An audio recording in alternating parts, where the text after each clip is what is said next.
Hi வணக்கம். Hi மக்களே, எப்படி இருக்கிறீங்க? என்னால் ஒரு 10 டேஸாக உடம்பு சரியில்லை, என்னால் வீடியோ போட முடியல. ரொம்ப ரொம்ப சாரி. சொர்ணாவுக்கும் ரொம்ப உடம்பு சரியில்லை.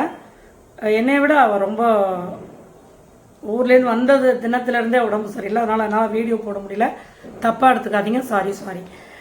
ரெண்டாவது இன்றைக்கி என்னை பற்றி எதை பற்றி பேச போகிறோம் அப்படின்னு பார்த்தீங்கன்னா, நம்மளுடைய சப்ஸ்கிரைபர் ஒருத்தர் ஃபோன் போட்டு என்னோடய நேரலைக்கு பேசிவிட்டு ஃபோன் போட்டு உங்கள் கூட பேசணும்னு சொல்லிகிட்டே இருந்தார்.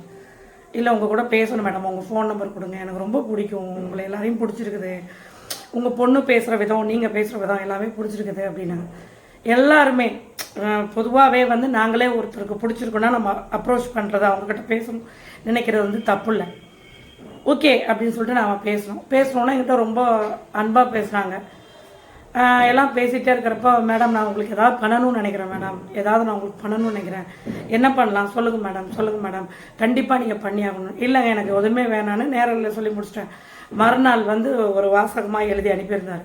தப்பாக எடுத்துக்கிட்டீங்க, நீ ரொம்ப சீப்பாக எடுத்துக்கிட்டீங்க அப்படி இப்படின்னு சொல்லிட்டு எழுதி அனுப்பியிருந்தார்.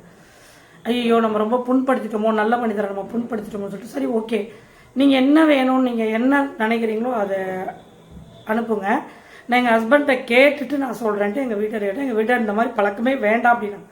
இல்லை அவர் ரொம்ப ஃபீல் பண்ணுறாரு, அவர் ஃபீல் பண்ணுறதுக்காண்டியாவது ஏதாவது அவருக்கு என்ன இஷ்டப்படுறாரோ அவர் அனுப்பட்டும் அப்படின்னு சொல்லிட்டு நாங்கள் நினச்சி பேசியிருந்தோம். அப்போ சொன்னோன்னே, மேடம் உங்களுக்கு சாரீ வேணுமா, சுடிதார் வேணுமா, நைட்டி வேணுமா, எனக்கு அப்படிலாம் பிரித்து பார்த்து சொல்லலாம் தெரியாதுங்க. சுடிதார் அனுப்புனீங்கன்னா மெட்டீரியலாக அனுப்புங்க, ஏன்னா எங்கள் பொண்ணு ஹைட்டு ஜாஸ்தி. சாரியா அதெல்லாம் எனக்கு தெரியாதுங்க. உங்களுக்கு என்ன சாக்லேட்டாக என்னவோ எதுனாலும் அது உங்களுடைய இஷ்டங்க, நீங்கள் என்ன நினைக்கிறீங்களோ அதை அனுப்புங்க அப்படின்னு சொல்லி முடிச்சிட்டோம். அதுக்கப்புறம் ஃபோன் போட்டார். ஃபோன் போட்டுட்டு நீங்கள் இந்த மாதிரி நீங்கள் நேரலையில் வர்றது எல்லாருக்கிட்டையும் இந்த மசாலா பொடி விற்கிறது, எல்லாருக்கிட்டையும் பேசுறது எனக்கு பிடிக்கல அப்படின்னாரு. ஏன் அப்படின்னோடனே, நான் உங்களை ஃப்ரெண்டாக நினைக்கிறேன் அப்படின்னாரு. நான் சொன்னேன் நான் உங்களை சகோதராக நினைக்கிறேன் அப்படின்னு. இல்லை ஃப்ரெண்டாக நீங்கள் எடுத்துக்கோங்க, சகோதரராக சொல்ல வேணாம் அப்படின்னாரு.